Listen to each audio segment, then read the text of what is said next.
this actually was kind of interesting because I had a chance to testify for my national organization on what was called the reauthorization of No Child Left Behind. And they only had one hearing, and then they put it on the side. It hasn't been reauthorized yet. But Senator Kennedy happened to be the chair of that committee, and Barack Obama and Hillary Clinton were members. And I can remember coming in, and they came down from their high seats and actually sat with us. And there were three of us, a Harvard professor, me, and a principal from Chicago. And I sat there, and to be candid, this guy who we thought the next day, Brian had clued me in the next day that he was going to announce for president at Lincoln's Springfield. And so he's not listening the whole time. His head's down, and I'm thinking, this is really rude. You know, no one was he listening to. And I thought, well, you know what, he's getting ready for tomorrow, and I need to just let it go at that. Well, I think I spoke first, the others did, so it had to be a good hour before he made his comments. And you suddenly realize he picked his head up, and he knew in detail everything that all three of us had said. Everything. So I thought, Democrat or Republican aside, smart is good. Smart is good. And in this particular case, the one thing that also struck me is I thought, I'm never going to be here again. So I pulled the camera out, and they all sat down, and I took a picture. And I mean, the gallery is like kind of laughing. They're not sure what to do. The Harvard guy looks at me and goes, but then when we left, he said, could you email me that picture? I thought, no, I'm not emailing you the picture, but I have it now. So a little bit about leadership too. Brian asked me more directly, like how maybe that worked out in my life. I think a lot of this is luck and timing. I mean, I think you work hard is a certain minimal characteristic you have to have, but a lot of this is luck. I was 30-something. I was a local deputy superintendent in a local district, and this is the luck part. The superintendent retired. I wasn't even interested at that time. Brian and the kids were all preschool, and I didn't apply. And all of a sudden the board comes in and says, well, you know, we had a group that interviewed 17 community groups. This was Farmington Hills in the Detroit area, about 100,000 people in that community, 35 schools. And they said, 15 of the 17 said, just hire Flanagan, you know, why are you going on a national search and everything, which was a nice surprise, stunning in a way. But I went home, talked to Anna, and we decided, you know what, the kids are young. So we kind of had a deal that 5 years from now, there was no guarantee, but 5 years from now, maybe they'd come back and they'd try to get someone near the end of their career. Well, that's the deal, the last I knew him. The next day, a guy comes in who was a national figure in superintendent circles, and he was leading the search. And I didn't know that at the time. I suddenly see him standing in my doorway, and I mean, I knew him as kind of this revered superintendent nationally. And he said, are you Mike Flanagan? And I said, yes, sir. He said, so you're the fool. So you're the fool. I'm thinking, this is like one of my heroes, and he's calling me a fool. And he said, well, you know, I understand you were offered the job, and you said, you know, not thanks, but no thanks. I said, well, explain the situation. The kids are young. And he said, well, what do you think you'll be doing a year from now? And I said, well, I'll be deputy here in Farmington. And he said, no, you won't.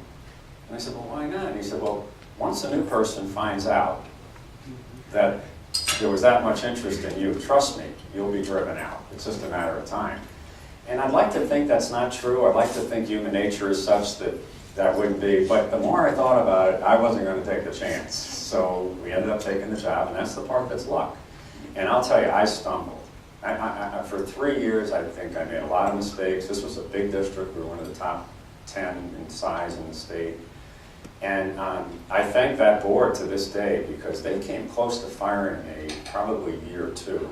And the reason was I had written an article called Confessions of a Rich District Administrator.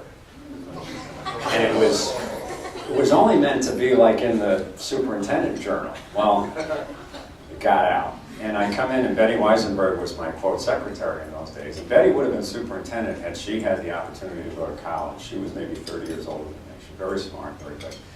And I looked at the agenda, and I said, Betty, what's this special closed session at the end of the meeting? And she said, it's about you. And I said, about me? What does that mean? So I go into this meeting and they're livid about this. And they really were thinking about, it was stupid on my part to not share this with them, of course. But what I ended up doing is they cut me some slack. They wrote it off to inexperience, which all of us need to do for young leaders. You need to let them know that it's okay to make some mistakes. We're going to make them. And in this case, to this day, I think I certainly wouldn't be state superintendent. I probably would have been, gone, because once you're fired as a superintendent, it's pretty much over. You can't quite explain away what went on. Is it really serious? Is it something that wasn't so serious? So I thank them. But the guy who led the charge to get me fired, and he's actually a decent guy, the guy who led the charge, maybe a year ago I saw him at the Capitol. And he said, Mike, how you doing? Wow, I'm so glad you... I always knew you'd be state superintendent, he said. But no, you're the one who tried to get me fired in 1989. So there's some luck in this. I do think it has to do with what Brian was kind enough to say. It's a matter of also trying to exercise courage when you can. That's easier said than done. I'm not even sure you always see your opportunities to exhibit that.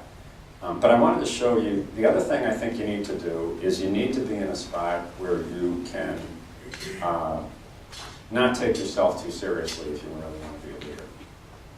And this is a collage that maybe shows some of that.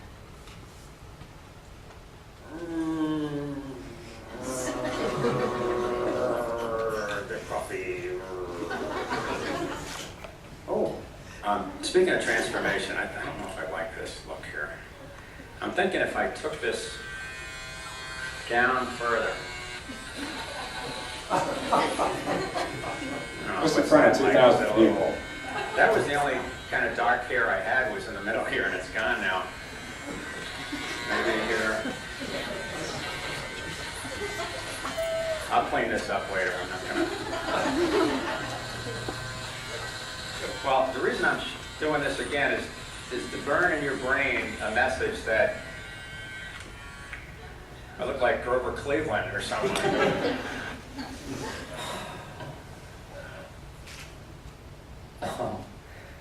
Hi. Geez, this is the way I felt when I was in school a little bit. No, don't go. It's me. It's me, Mike Flanagan, state superintendent. I know I must smell horrible. I'm lost in the woods for over 2 years. I do a monthly podcast, and I can't tell you. Like yesterday in Bay City, I walk in, and this is an alternative high school, and the kids come up and they go, "Hey, the podcast guy." And what happens is, because of the way technology is, we send it to superintendents and principals. So there's maybe 4,000 principals, and there's about 500 superintendents, and then it goes viral. And it's on YouTube, I guess, or, But the podcast, I find myself saying, if we have to give a serious message and you're just too serious about it, people aren't going to even tune in. And there's a lot of tension in education right now. And because our job is big, if we fail, the state's done. This is somewhat self-serving, but I think that the education mission right now in this state is directly tied to economic development, as I hinted earlier. And if we don't have the economic development, we become Mississippi. And my job also is to help superintendents understand that the business community is not your enemy. When you complain about not having enough funding, the reason you don't have enough funding is because we're not supporting the kind of entrepreneurial work that needs to be done in this state so that we can rebuild an economy that's not just based on the big three. And so slowly but surely, I think we're winning that battle. Maybe this is a time, because I don't want to run out of time for questions. I know that's an important part of this. And then I have some things to wrap up. Would that make sense to do it that way for a minute? Sure. Why don't we do that? Let me just pause for a minute. Any questions that you might have?